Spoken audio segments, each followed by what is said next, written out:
today has accessed that preliminary report into the June 12 crash of Air India Dreamliner in Ahmedabad. And when you go through these pages, each page is more horrifying than the other. This Air India Dreamliner 787-8 crashed in Ahmedabad. 270 passengers were killed. Now, this preliminary report confirms both engines failed seconds after takeoff when the fuel cutoff switches unexpectedly shifted from run to cutoff. The cockpit voice recorder, it reveals confusion between the pilots, with one questioning the shutdown, the other denied initiating the shutdown, and they quickly tried to reignite the engine. One failed. The ram air turbine, or RAT, deployed, indicating complete loss of power. And unfortunately, the aircraft, as you can see in those images, crashed just 32 seconds after liftoff. Now, data from the black box, that's also been analyzed, and that showed engine number 1, it started to recover, but engine number 2 failed to restart despite multiple attempts within those 32 seconds. And this indicates that there was a massive failure. Investigators actually, so far in this preliminary report, have said they found no signs of either sabotage or technical fault. They've also confirmed it wasn't poor weather. There was no significant bird activity in the area. And I will read out those passages of this report, all these 15 pages. It's actually horrifying what happens. It records every movement of that ill-fated Dreamliner. It confirms the pilots were experienced, they were rested, they were medically fit. The flap and the landing gear, the settings were absolutely normal for takeoff. But the cause behind the switch malfunction, and was this malfunction because we are now going to rely on the 2018 FAA report of the United States of America. And those were Boeing 737 pilots that reported it, but even Boeing gave details that the same switch is used in multiple aircraft, as I will tell you over the course of the next 1 hour, that this was a disaster waiting to happen. That, of course, remains a matter under investigation. Boeing, of course, says they will fully support investigators, but they refuse to accept responsibility for the fuel switch issue. They've, of course, declined to comment on the malfunction.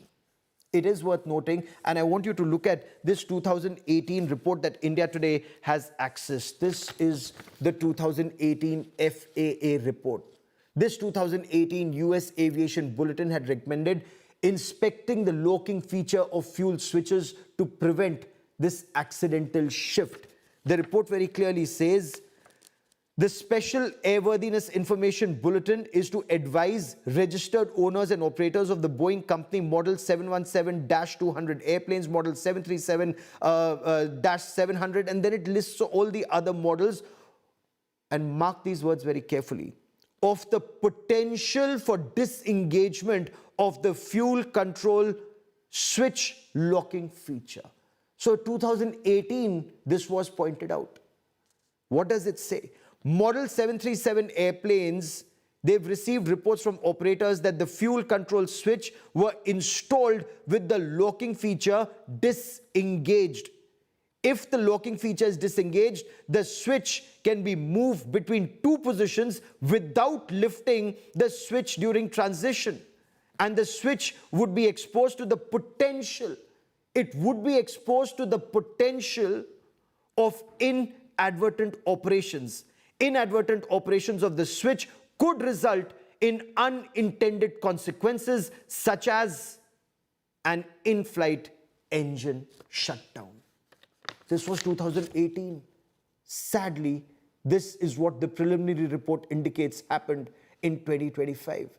Air India has expressed solidarity with the families of victims. They say they've continued to cooperate with the authorities as this investigation progresses.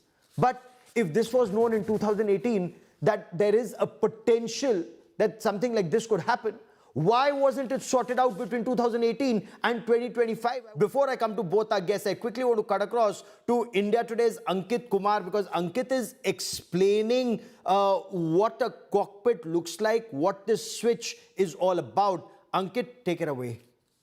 Well, Gaurav, we are trying to visually make sense of what the 15-page report, the prelim report, means, what it is indicating towards. We have a virtual tour of a 787 cockpit. You can see the two seats for the pilot, the co-pilot. The area of operation, the main focus area is this point. You can see the two switches. This reads fuel control, this reads run, this reads cutoff. Now, the most interesting part here is that even if pilot would accidentally turn this switch from, let's say, run to cutoff, they need to pick it up, pull it vertically up, and then pull it down to cutoff, which is very, very difficult for one switch. In this case, we are given to believe that both these two switches, Gaurav, were pulled up and then changed the position to cutoff. Now, we have been speaking to several experts. They are saying accidental switching manually is virtually impossible. Why there is a prelim report? Because as a signatory, India is supposed to release the prelim report so that if there is an inherent design or manufacturing issues, the safety of other passengers flying on the similar aircrafts can be ensured. That is why prelim report, mandated prelim report within first 30 days. If there is no inherent design issue or manufacturing issue, remember why there is a US agency probing this?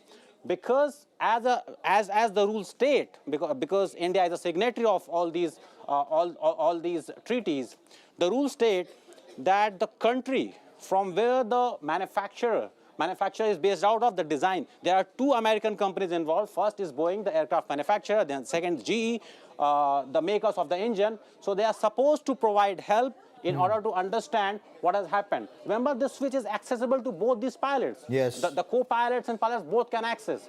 And the experts have been telling us that there are additional two safety valves. This is one safety valve, this is another safety valve. Yes. And in order to ensure extra safety, there is additional safeguards. You cannot just accidentally turn this switch up or down.